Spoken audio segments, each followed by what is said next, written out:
A palavra de Deus, então, no primeiro livro de Reis, capítulo 19.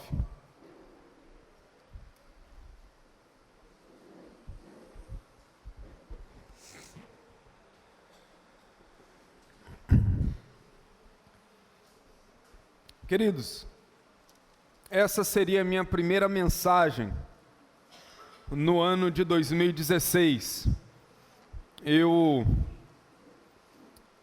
queria realmente falar sobre isso no domingo passado, mas por conta da falta de energia, o nosso culto foi enxugado, tivemos uma reflexão bem rápida, mas o que eu queria pregar domingo passado é o que, pela graça, ministrarei hoje.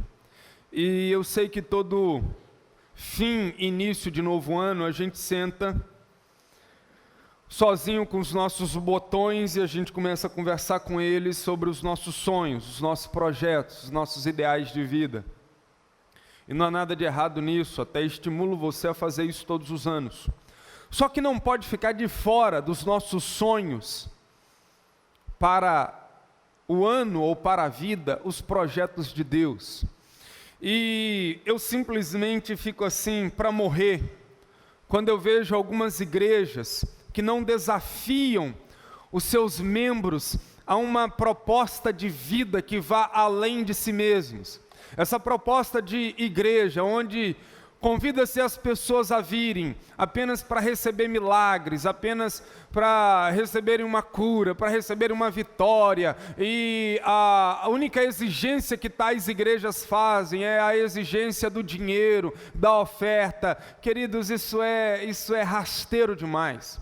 Isso é pequeno demais, e eu sinceramente não quero que você aqui na igreja seja um desses, porque quando eu olho aqui para esta igreja, quando eu olho para esses rostos diferentes, essas pessoas diferentes, eu vejo um potencial de revolução, de transformação, de graça de Deus, que sendo derramada por esse mundo, tem um poder de transformação grandioso na sociedade.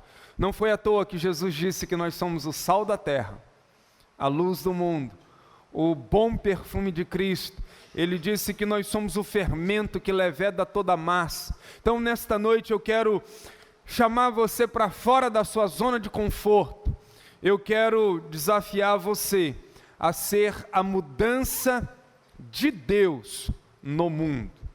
E o texto que eu quero ler com você está no primeiro livro de Reis, capítulo 19, e eu quero ler do versículo 15 até o versículo 21.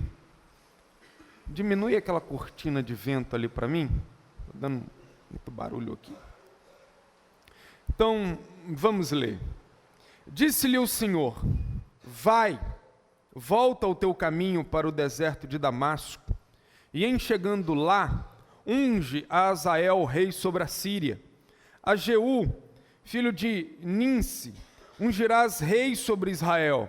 E também a Eliseu, filho de Safate, de Abel-Meolá, ungirás profeta em teu lugar. Quem escapar à espada de Azael, Jeú o matará. Quem escapar à espada de Jeú, Eliseu o matará. Também conservei em Israel 7.000, todos os joelhos que não se dobraram a Baal, e toda a boca que o não beijou. Partiu, pois, Elias dali, e achou a Eliseu, filho de Safate, que andava lavrando com 12 juntas de bois adiante dele. Ele estava com a 12ª. Elias passou por ele e lançou o seu manto sobre ele. Então deixou este os bois, correu após Elias e disse: deixa-me beijar meu pai e a minha mãe, e então te seguirei. Elias respondeu-lhe: vai e volta, pois já sabes o que fiz contigo. Voltou Eliseu de seguir a Elias, tomou a junta de bois e os imolou, e com os aparelhos dos bois cozeu as carnes e as deu ao povo, e comeram. Então se dispôs e seguiu a Elias e o serviu. Deus, que o Teu Espírito Santo nos leve a ser verdadeiros instrumentos e agentes de transformação da Tua parte nesse mundo. Sabemos que o meio ordinário da Tua ação neste mundo é através da Tua igreja. E nós queremos, de fato, ser igreja nesse mundo caído, corrompido, que está sendo destruído pelo príncipe das trevas, Satanás, pelo sistema corrompido do mundo e também, Deus, da volição da carne. Que o Senhor nos ajude a seguirmos numa outra frequência, numa outra estrada, ministrando, meu Deus, da Tua parte, vida, esperança, fé, perdão de pecados na cruz de Cristo. Usa-nos, em nome de Jesus, nós oramos. Amém, amém, amém.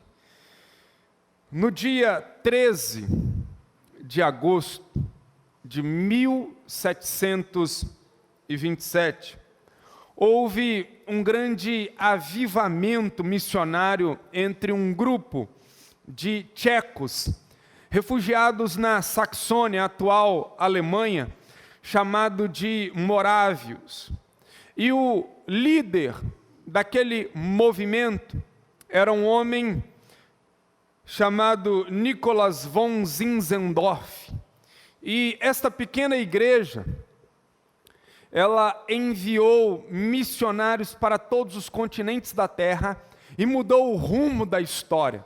Só para vocês terem uma ideia, este movimento orou durante 100 anos ininterruptamente. E já próximo do fim deste grande movimento, o líder Zinzendorf desejou fortemente alcançar os esquimós no Ártico. E ele ficou a se perguntar: quem eu desafiarei para ganhar os esquimós? E ele então pensou no oleiro da aldeia. Era um sujeito de meia idade, solteiro, e que fazia barros para viver. Tinha uma vida pacata, uma vida simples. Dali ele tirava o seu pão de cada dia. Só que o Zinzendorf, que logo no início do avivamento, ele tinha muita grana, muitas terras, e ele foi torrando todo o seu dinheiro, tudo que ele tinha, enviando missionários para o redor do mundo para pregar o Evangelho de Jesus Cristo. Já nesse momento ele já não tinha mais dinheiro. E ele já não tinha também mais pessoas preparadas para enviar juntamente com esse oleiro para esse desafio entre os esquimós, como ele tinha feito em todas as outras empreitadas missionárias. E após orar, o Zinzendorf, num fim de tarde, ele chama esse oleiro e diz a esse oleiro o seguinte: olha, eu creio que é vontade do Senhor que nós alcancemos os esquimós, e eu quero lhe desafiar a ser este missionário. Só que nós não temos mais dinheiro, então não temos dinheiro para lhe dar. E se você aceitar esse desafio, você vai ir ao encontro dos esquimós como um peregrino. E com certeza, pela distância até chegar a essa região, eu não creio que você poderá regressar novamente para essa aldeia e para essa terra. E o oleiro então pôs-se a pensar por um momento, olhou para Zinzendorf e disse assim: você quer que eu pregue o Evangelho de Jesus, certo? E o Zinzendorf: certo, é isso. Ele disse: mas eu preciso de uma coisa para poder aceitar esse desafio. Zinzendorf disse: o quê? Ele disse: eu preciso de um par de sapatos usados para eu colocar nos meus pés, e para eu seguir nesta missão de Deus para a minha vida. Era fim de tarde.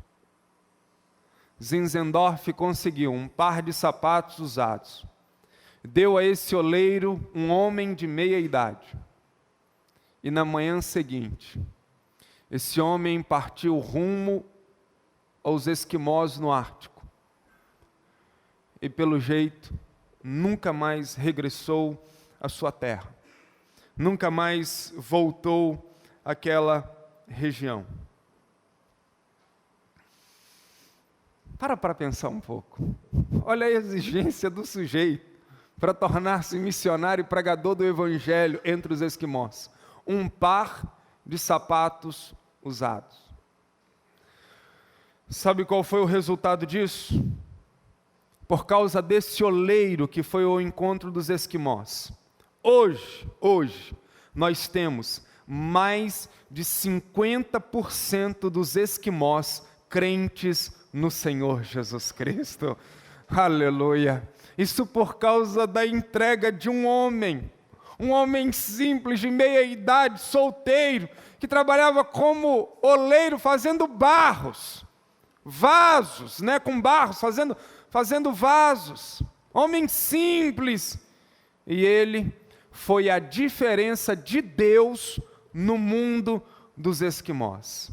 Sabe, essa história me faz lembrar de uma frase do missionário Hudson Taylor, que foi missionário na China. Ele disse assim: não são os grandes homens que transformam o mundo, mas sim os fracos e pequenos nas mãos de um grande Deus.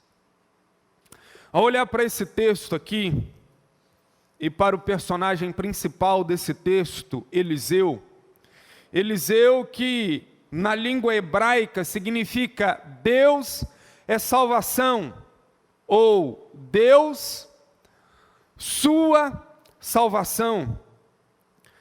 A vida de Eliseu também, a partir desse texto que nós lemos, que é um divisor de águas, ele se entregou nas mãos de Deus para ser a diferença de Deus no mundo de Israel e das circunvizinhanças. E o significado do seu nome, Deus é salvação, foi a realidade da sua vida. Ele viveu para levar a salvação de Deus àquele contexto. Sabe, por onde Eliseu passou, o poder, a presença, o milagre, a esperança da parte de Deus jorrou para todos os lados. Eliseu foi um homem que a maior parte da sua vida foi envolvida em milagres. O azeite da viúva multiplicou, o filho da sunamita foi ressuscitado, o caldo de ervas venenoso foi transformado em comida saborosa e boa, pães foram multiplicados sobrenaturalmente através de Eliseu. Naamã, o poderoso comandante do exército da Síria, que era leproso, por causa da intervenção de Deus através de Eliseu, ele foi curado e sarado. O machado que caiu na água e afundou, pela oração de Eliseu, o machado levantou e flutuou.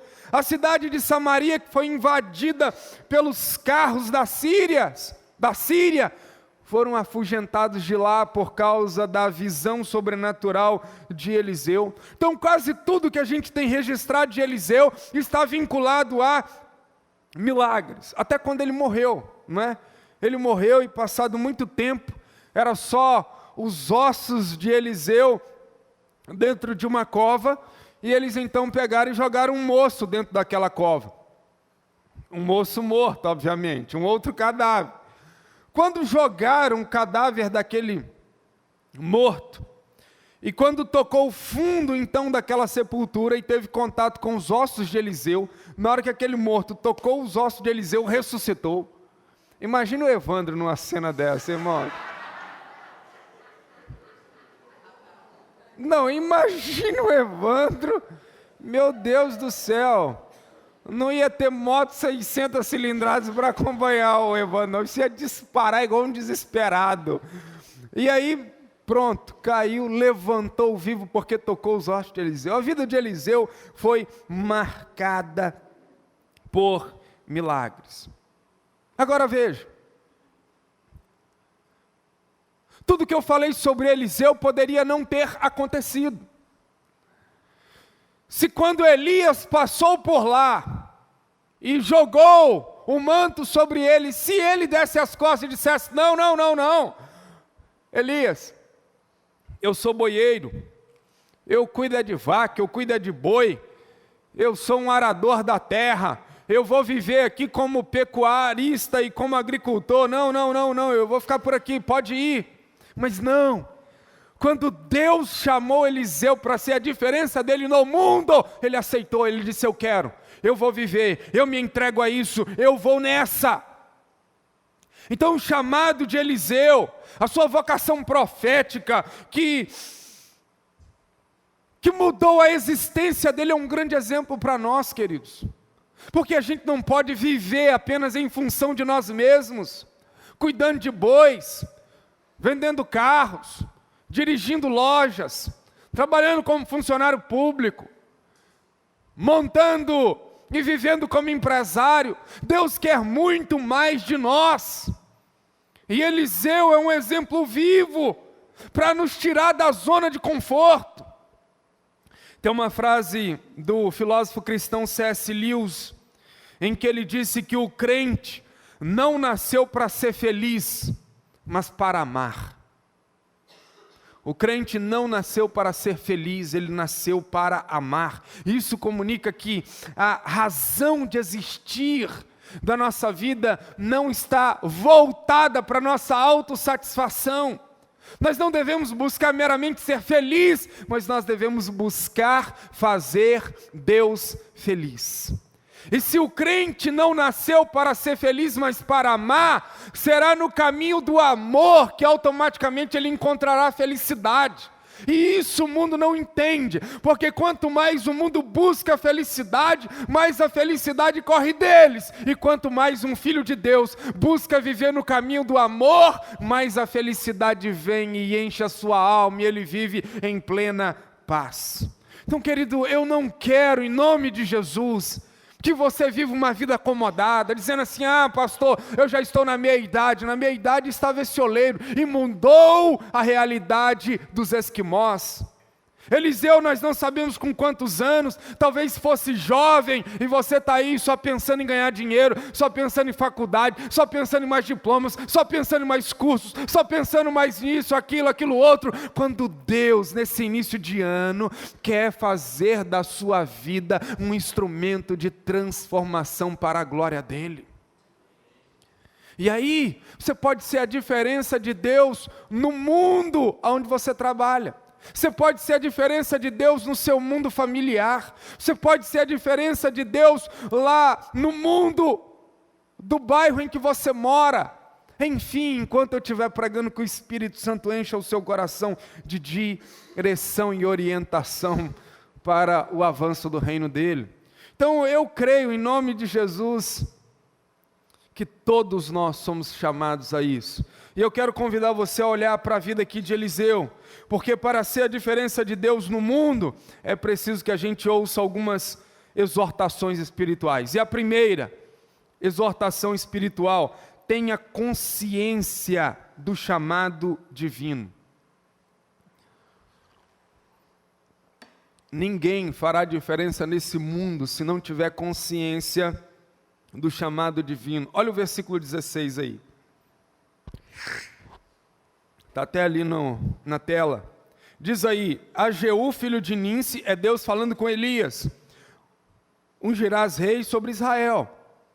E também Eliseu, filho de Safate, de Abel Meolá, ungirás profeta em teu lugar. Olha que interessante. Contexto aqui, no capítulo 19, Elias estava numa deprê. Estava lá dentro da caverna, se achando o último sobrevivente da espiritualidade de Israel, triste com Deus, fugindo de uma mulher que disse que o mataria. Ele está ali lambendo as suas feridas, e Deus então começa um processo de restauração na vida de Elias. E Deus diz assim, Elias, Sabe por que você está aí lambendo suas feridas, está nessa deprê, está aí todo angustiado, cheio de não-me-toques? É porque você não está trabalhando.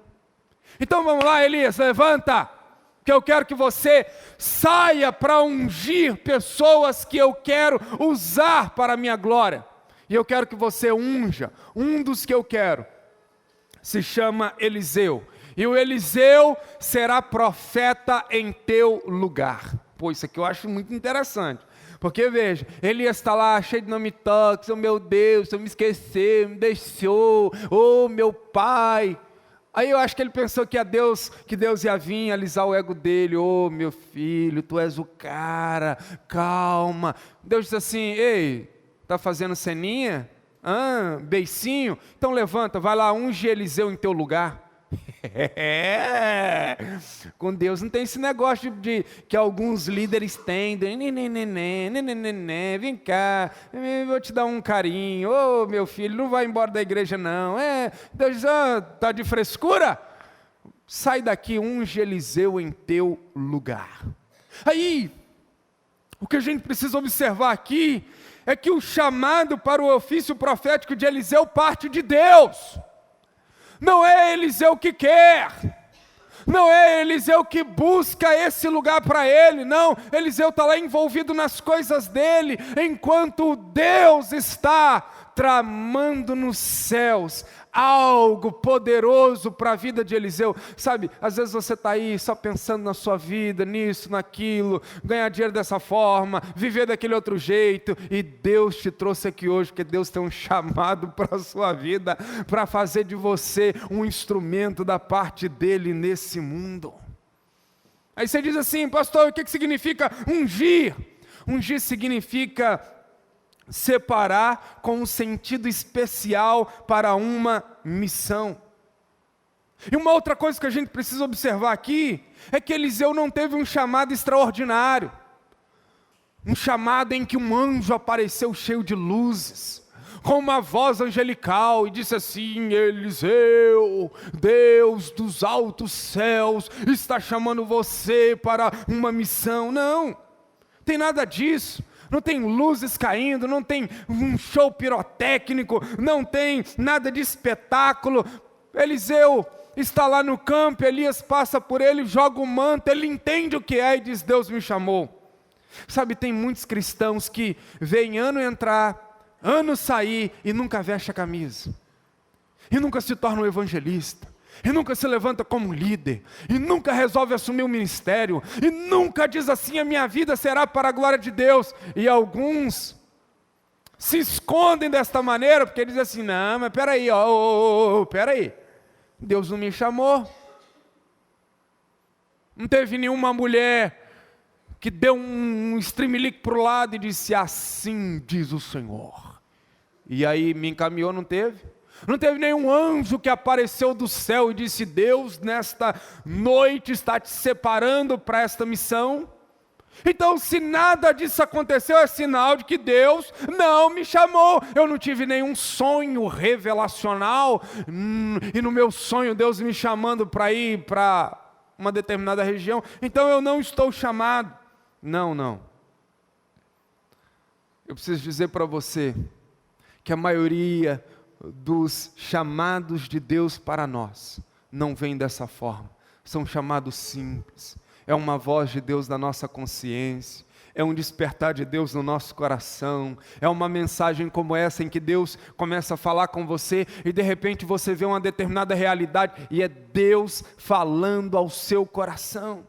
O maior chamado de Deus para cada um de nós não virá por meio de um anjo, por meio de uma revelação, por meio de um sonho, não virá de uma voz do além. O chamado divino não será feito a você, porque na verdade ele já foi feito. Não virá de um homem, porque já foi feito pelo próprio Deus. O seu chamado não virá de uma revelação humana questionável, virá da palavra dele que é inerrante. O maior chamado de Deus não será por meio de um show pirotécnico, mas já foi feito e bradado do alto da cruz de Cristo, nos chamando para uma vida gloriosa para Ele. Então a questão não é falta de chamado, irmãos, vamos parar com essa conversa. A questão é o seguinte, é que muitos não querem ter consciência desse chamado. É o que o missionário Jim Elliot, que foi Marte entre os índios Aucas, no Equador, ele dizia de forma enfática e veemente. Ele dizia o seguinte: nós não precisamos de uma grande chamada de Deus. O que realmente necessitamos é de um bom chute no traseiro. Olha que coisa. Nós não precisamos de uma grande chamada de Deus, o que realmente necessitamos é de um bom chute no traseiro, para a gente fazer a obra de Deus e parar com essa espiritualidade louca, que não coloca o pé no chão, que não olha ao redor e que não vê aí o chamado de Deus toda hora. Então, se você quiser fazer a diferença, tenha consciência, Deus já te chamou, não vai te chamar, já te chamou, e nesta noite Ele está apenas novamente colocando aos seus ouvidos a palavra dEle através de uma pregação. Segunda exortação espiritual, para a gente ser a diferença de Deus no mundo, que a gente precisa ouvir: utilize a espada do Espírito. Olha o versículo 17. Quem escapar a espada de Israel, Jeú matará. Quem escapar a espada de Jeú, Eliseu o matará. Veja bem, o povo de Israel nesse momento estava vivendo em aberrante idolatria. E Deus então se irritou com a idolatria de Israel. E Deus disse: vou levantar juízo contra o meu povo. E o primeiro agente desse juízo será um agente externo, Azael. Vou trazer a Síria para disciplinar o meu povo. Elias, vai lá ungir Azael para essa missão de ser a minha espada contra o meu povo. Mas eu também quero que você unja um agente interno, Jeú, como rei de Israel. E Jeú então se levanta e foi um dos reis mais violentos na história de Israel, porque ele estava exercendo o juízo de Deus sobre um povo que estava em franca rebelião contra Deus. E Deus diz assim: Elias, mas unja também Eliseu, porque aquele que escapar a espada de Azael, a espada de Jeú vai cair na espada de Eliseu. Eu quero exercer o juízo contra esse povo também através de Eliseu. E aí, querido, essas três unções, Azael, Jeú e Eliseu, vão mudar drasticamente com a história de Israel. Então veja, nenhum de nós será a diferença de Deus nesse mundo se a gente não utilizar a espada. Somente a espada causa drásticas revoluções e transformações. Qual, pastor? Espada literal? Não. No nosso caso, é a espada espiritual, é a palavra de Deus. Efésios 6,17 diz: e a espada do Espírito, que é a palavra de Deus. Nenhum de nós poderá ser poderosamente usado por Deus se a gente não conhecer esse livro, se a gente não amar esse livro, se os dias do nosso ano não forem voltados para ouvir a voz de Deus. Quanto menos conhecimento desse livro, menos você será usado, e quanto mais você se dedicar a esse livro, mais você será usado. Terceira exortação espiritual para ser a diferença de Deus no mundo: jamais se dobre ao Deus deste século. Versículo 18 diz: também conservei em Israel 7.000, todos os joelhos que não se dobraram a Baal, e toda a boca que o não beijou. O profeta Elias, lá dentro da caverna, ele disse para Deus assim: não, só eu, Senhor, só eu não beijei a Baal, só eu não me prostrei diante dos pés dele. Deus diz assim: ô Elias, dentro dessa caverna, Elias, você está por fora. Eu conservei 7.000 homens e mulheres que não beijaram e não se prostraram diante de Baal. E eu vou te dar uma amostra de qualidade. Vou te mostrar um que não se vergou e não se curvou diante desse Deus. Eliseu. Eliseu. Esse homem ficou em pé diante de mim. Então veja, Deus diz: vai ungí-lo. Se a gente quiser ser a diferença de Deus nesse mundo, não dá para ficar oscilando.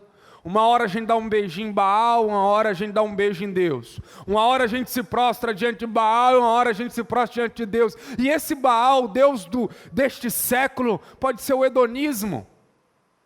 Hoje a linguagem mais inteligível para todos os povos é o hedonismo, é o prazer. Não, eu vivo para o que dá prazer, se dá prazer é certo. E aí adora-se esse Deus, ou adora-se o Deus do dinheiro, ou adora-se o Deus do trabalho, ou adora-se o Deus do poder próprio, ou adora-se o eu como Deus. E Deus diz, varra isso, me adore, concentre em mim, e eu poderei instrumentalizar a sua vida para revolucionar não só a igreja, mas o bairro, a sua família, o seu trabalho e um mundo aí que precisa ser transformado pelo meu poder. Mas ainda há uma quarta exortação espiritual para ser a diferença de Deus no mundo. Qual é? Esta: seja rápido na resposta. Versículo 20. Elias tinha jogado o manto sobre Eliseu, e diz o texto aí então que Elias deixou os bois e correu após Elias. Eliseu foi rápido, ele foi pronto, ele foi ligeiro na resposta. Ele não ficou assim, vou pensar, quem sabe, eu vou ver, eu preciso analisar, eu preciso ser alguém de bom senso, de prudência. Calma, Elias, não é assim não. E ele poderia ter feito isso, por quê? Pelo menos por duas razões. A primeira, profissional. Ele ia deixar a profissão dele, os bois. A segunda é familiar, porque ele teve que beijar os pais e dar linha junto com Eliseu. Mas é lindo observar que ele não ficou pensando. Diz o texto que ele olhou para Elias e disse assim, Elias, me espera, porque eu te seguirei. Ele foi rápido. Sabe, queridos, quem pensa demais não faz nada no reino de Deus. Tem uma galera que você fala coisa, você fala algo do reino de Deus, ele diz assim, eu vou pensar, né? Peraí, vou pensar, vou ver de qual é, depois eu te falo. Não, eu vou pensar, quem sabe. E tem agora uma saída assim, espiritualoide, não é? Que é aquela assim, irmão, vamos trabalhar? Estamos precisando de um líder aqui para o GR. Estamos precisando de uma casa para receber a igreja de Jesus. Olha, nós queremos contar com você na evangelização aqui dessa região esse ano. A pessoa diz assim, eu preciso orar, irmão. Preciso orar para saber qual é a vontade de Deus para a minha vida. Só que é caô, porque ele não vai orar.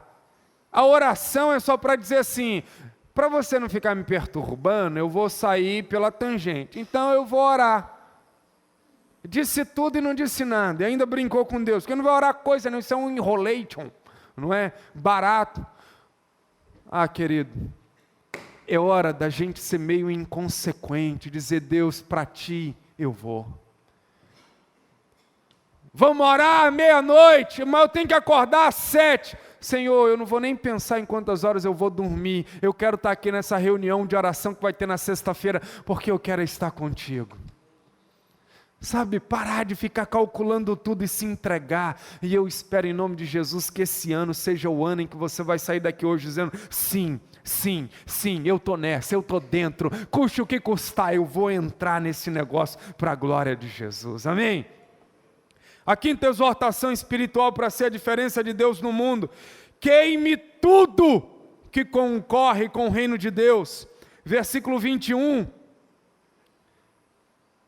Ele volta à casa dos pais, pega os seus bois, pega os aparelhos dos bois, né, os canzis, as juntas, as carroças, e ele chama todo o povo, e ele diz assim, eu vou dar um grande churrasco. Veja que esse negócio de churrasco na vida de crente e servo de Deus é antigo, a gente gosta, tudo é churrasco. Eliseu fala assim, quero todo o povo aqui, porque eu vou dar um churrascão. Eu vou matar todos os meus bois, o carvão ninguém precisa trazer não, porque vai ser as carroças, os aparelhos, eu estou queimando tudo. Queridos, eu fiquei a pensar sobre essa cena, e eu cheguei à conclusão de que Eliseu está comunicando aqui, pelo menos 3 informações com essa grande festa, com esse grande churrasco. Primeira coisa, Alegria. Alegria. Eliseu está dizendo assim, ó, Deus me chamou, eu estou indo para a obra, e isso não é motivo de tristeza, de pesar, de dor. Eu sou um servo de Deus e eu quero dar uma grande festa, eu quero dar um grande churrasco, pode vir todo mundo, porque a minha vida mudou. De agora em diante eu serei um profeta de Deus. Aleluia. Meu irmão, ser servo de Deus é alegria. Ser um trabalhador do reino de Deus tem que ser algo que desperte em nós os mais profundos júbilos e contentamentos, porque estamos trabalhando para a glória daquele que é o Criador de todas as coisas, que morreu na cruz em nosso lugar, que nos reconciliou com Ele e que há de nos galardoar, até por um copo de água que a gente serve a uma pessoa. Mas a segunda informação que ele transmite com esse grande churrasco é o do rompimento. Porque com essa festa, ele transmite algo simbólico muito forte para os presentes e sobretudo para Eliseu. Eliseu está dizendo assim, ó, eu estou rompendo com o meu passado. Eu estou rompendo com a minha vida pregressa. Até aqui eu fui boieiro, até aqui eu fui agricultor. A partir de agora eu sou servo de Deus. Quem está em Cristo, nova criatura é. As coisas antigas se passaram e eis que tudo se fez novo. Daqui para frente eu tenho uma nova história. Daqui para frente eu sou um novo homem. Daqui para frente eu serei conhecido de uma nova maneira. O meu passado, ó, fica lá atrás. Eu sou um grande homem de Deus daqui para frente. E em terceiro lugar, eu entendo que ele, com essa grande festa e com esse grande churrasco, ele está tendo um grande discernimento. Por quê? Eliseu como que pensou assim, eu estou indo servir Elias, vou ser profeta de Deus.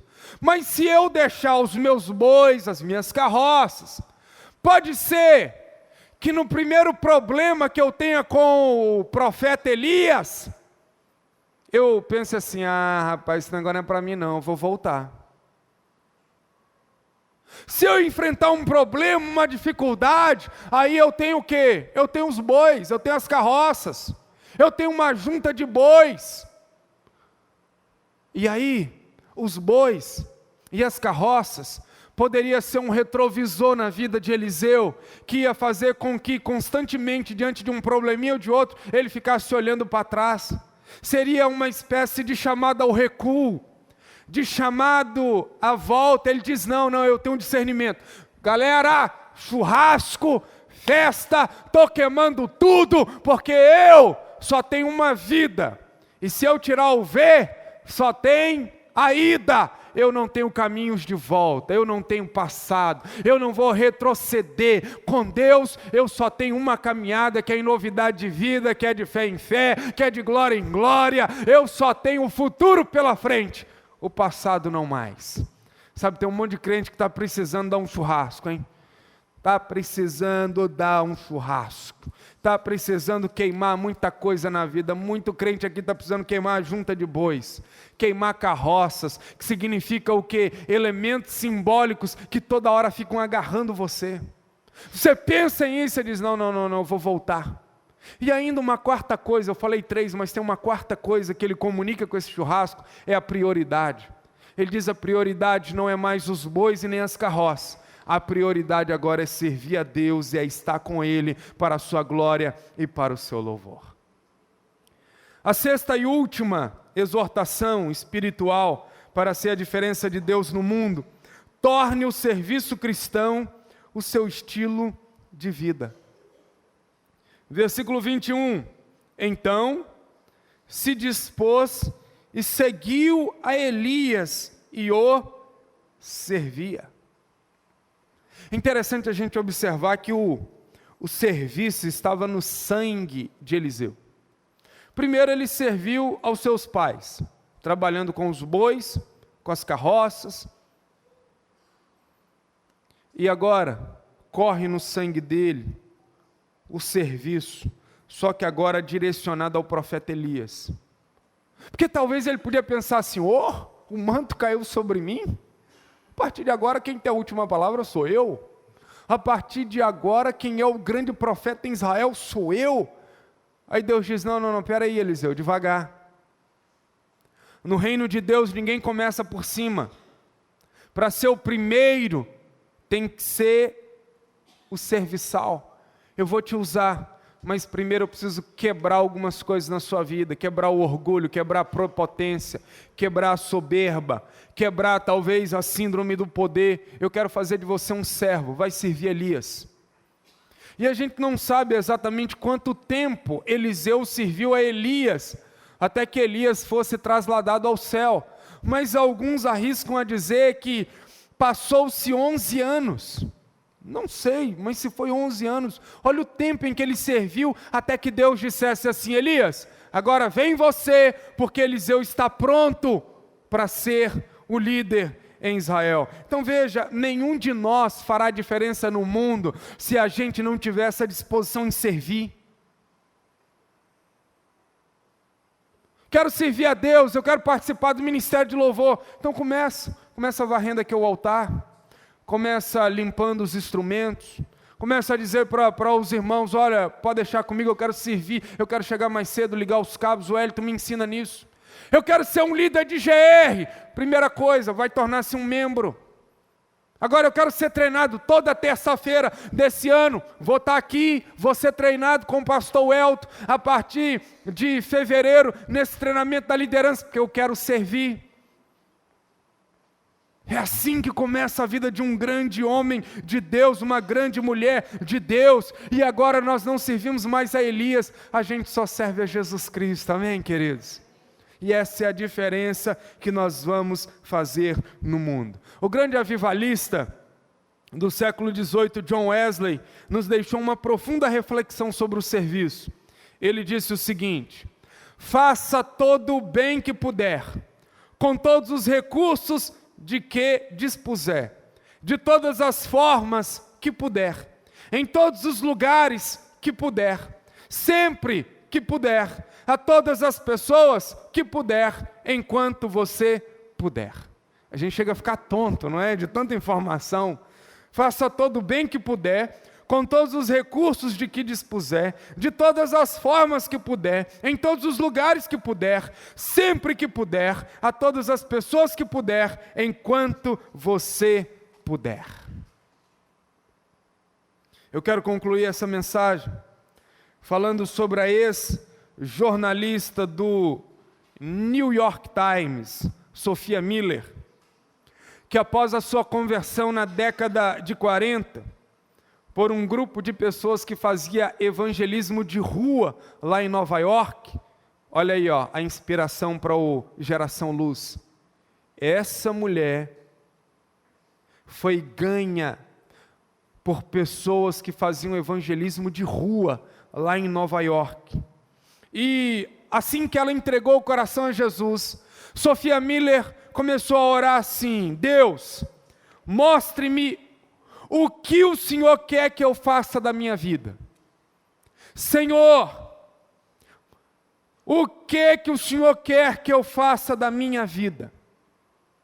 Em 1945, ela foi trabalhar com a agência Novas Tribos. E ela foi para a região da Amazônia, saiu dos Estados Unidos, foi para a região da Amazônia trabalhar com os índios da tribo Curipaco. E ela era solteira, baixinha, inexperiente. Ela veio ao Brasil, embrenhou-se nas matas da Amazônia, e ela tinha no coração o desejo de evangelizar pelo rio chamado Içana. E ela percorreu esse rio durante décadas, com o seu trabalho nas tribos Baniwa e Curipaco. E foi aí que ela traduziu o Novo Testamento para o Curipaco. E é interessante que ela usava o tempo todo para evangelizar. Ela ia de uma tribo a outra evangelizando. E como é que ela fez a tradução do Novo Testamento para a língua Curipaco? Enquanto ela estava nas embarcações, enquanto ela fazia suas viagens pelo rio Içana, ela foi recebendo da parte de Deus essa graça, essa inteligência, e ela foi então fazendo a tradução. Olha que interessante, a FUNAI, preste atenção, a FUNAI afirmou que esta região É um dos pouquíssimos lugares da Amazônia onde os indígenas não enfrentam problemas com alcoolismo, com conflitos e guerras. E hoje, até hoje, uma vez por ano, essas tribos que foram alcançadas pelo trabalho da missionária Sophia Miller, eles se reúnem uma vez por ano para fazer um grande culto em gratidão a Deus pela vida da Sophia Miller, que se interessou por eles e que foi ao encontro deles levar a maior e melhor mensagem que um ser humano pode receber, a mensagem da salvação na cruz de Cristo. Eu quero chegar na maior frase de Sophia Miller. Ela ficou conhecidíssima por esta frase ao redor do mundo. A missionária Sophia Miller, certa vez ela estava falando sobre o seu chamado missionário, e ela disse o seguinte: eu não tive um chamado, eu li uma ordem e obedeci. Eu não tive um chamado, eu li uma ordem e obedeci. E qual foi essa ordem? Ide por todo mundo e pregai o evangelho a toda criatura. Sabe, querido, o que eu quero dizer para você nesta noite, encerrando essa mensagem, é o seguinte: não aceite viver na periferia da fé. Não aceite viver sentado num banco de uma cadeira, no banco de uma igreja, numa cadeira de uma igreja, seja lá onde for, apenas para receber. Deus quer te usar, mulher. Deus quer te usar, homem. Tem um mundo aí que só será transformado pela sua vida. Levante-se então. Pare de viver só em função de você mesmo.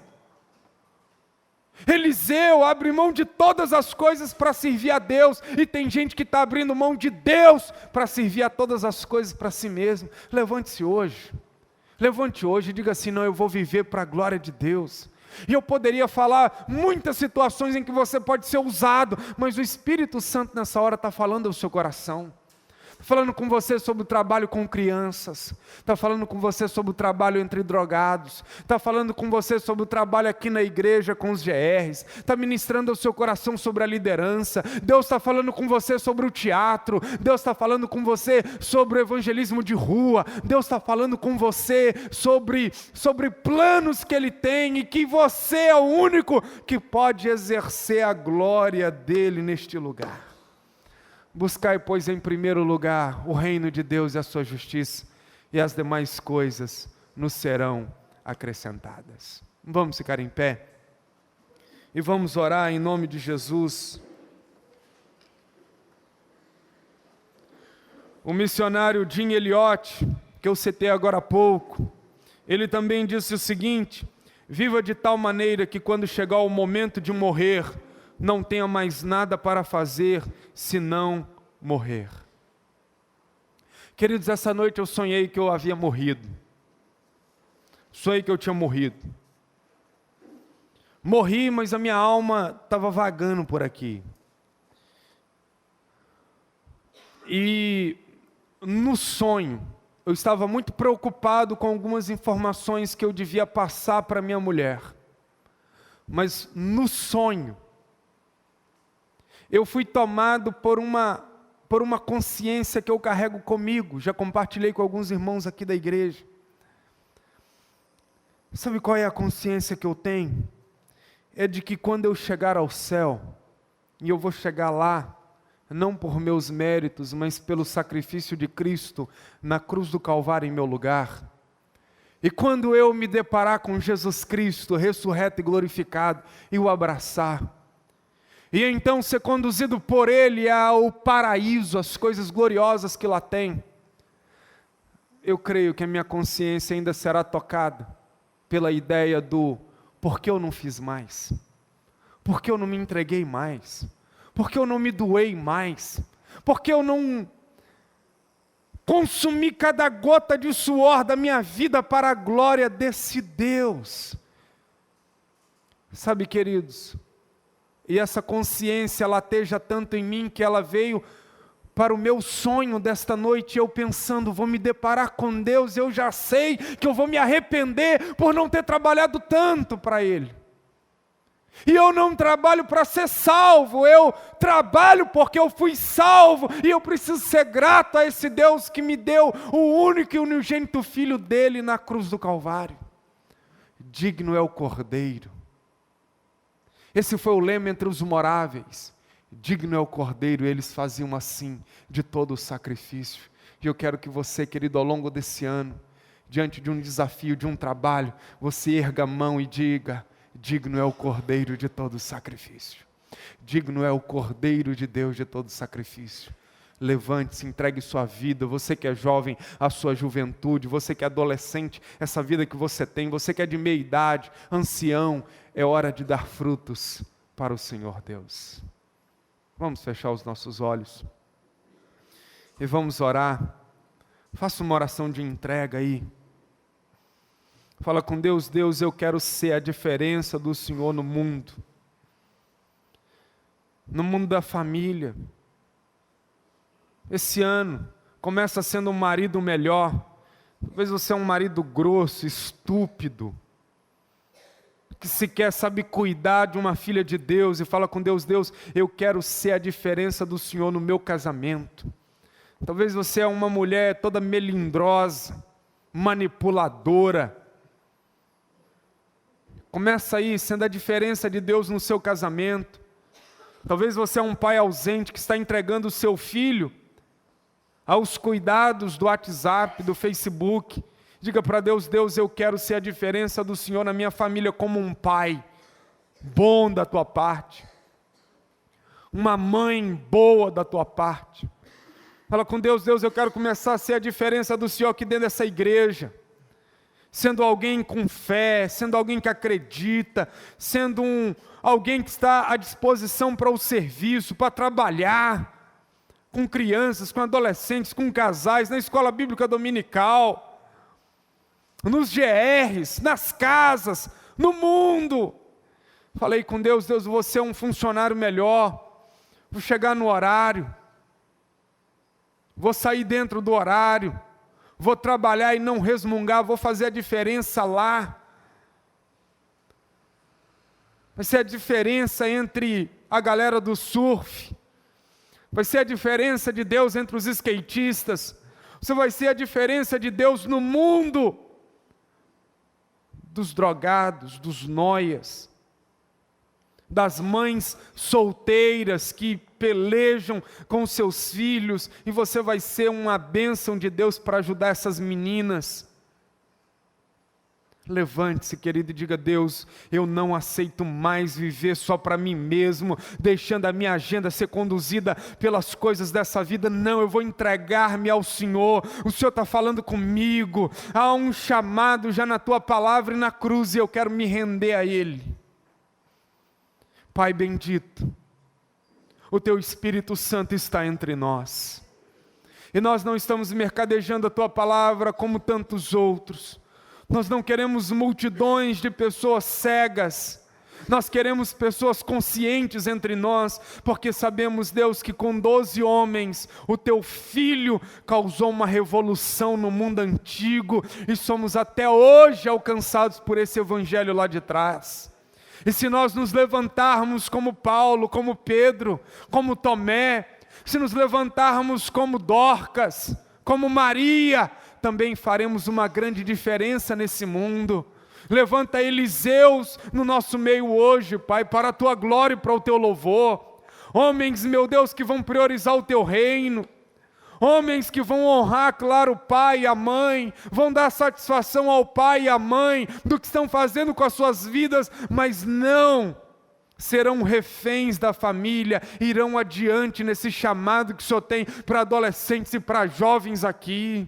Levanta pastores aqui no nosso meio, levanta missionários, meu Deus, para campos transculturais, levanta meninos e meninas para fazer a diferença aqui, meu Deus, na nossa Jerusalém, na nossa Judéia, mas também levanta meninos e meninas, homens, mulheres, para fazer a diferença na Samaria, entre os nossos inimigos, entre aqueles que nos hostilizam. Pai, Que esse ano de 2016 seja, Deus, o palco onde nós nos entregaremos para a Tua glória e para o Teu louvor, em nome de Jesus. Com alegria, porque trabalhar para o Senhor é um privilégio, é uma honra, Senhor. Nos tornamos dignificados por isso e queremos mostrar ao mundo que viver para Ti é a maior alegria que poderíamos encontrar nessa vida. Levanta, Pai, hoje eu te peço, levanta homens e mulheres com esta consciência, para mudar esta realidade, para a Tua glória e para o Teu louvor, e que a graça do Teu Filho Jesus, o amor eterno da Tua parte, ó Deus Pai, e as ternas consolações do Espírito, nos levem a fazer a diferença neste mundo, para a Tua glória e para o Teu louvor. Amém, amém. Deus te abençoe em nome de Jesus.